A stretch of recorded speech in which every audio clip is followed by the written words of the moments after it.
My name is Michael Stick, and I've been a pastor for over 25 years, a father for over 25 years, and a husband for many, many years.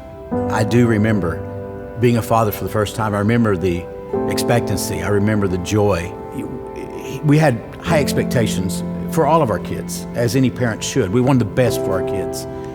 And, sometimes things don't turn out exactly the way we want. And sometimes God has plans for us and paths for us that we never in our wildest dreams thought we'd have to walk down. Veronica and I noticed some changes, some things in my youngest son, Matt, or Bub. We noticed, and she noticed at first, some depression, some sadness, some things that I didn't really see. And then as he grew older and graduated from high school, I began seeing changes in him. Veronica took me to work, and I told her goodbye. And after school, I got a phone call, a little bit after 3, and it was my son. And he was very disturbed, frantic, in fact, that something had happened.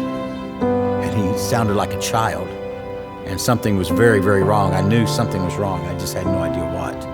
I pulled up in front of the house, and there were fire trucks, ambulance, and people in my front yard.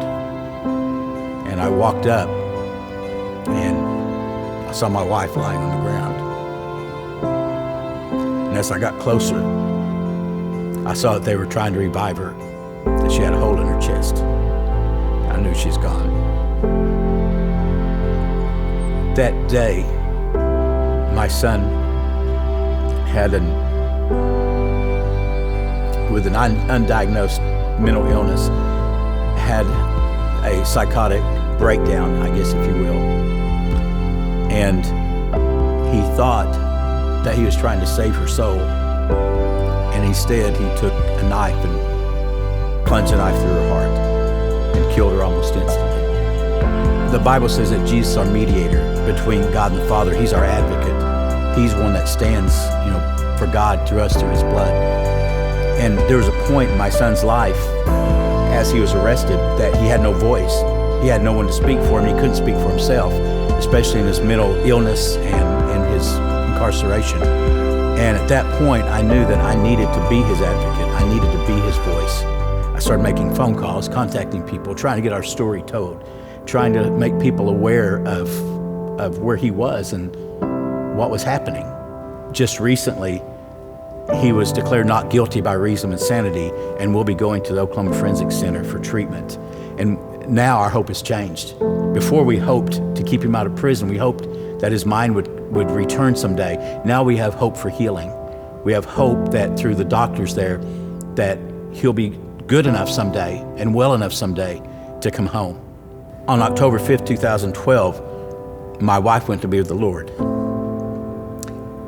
And she went at the hand of my son. And I knew that. And yet I loved him. I still love him. I'll always love him. And it doesn't matter what he does or what he did. I love my son. I would give my own life for him if I could.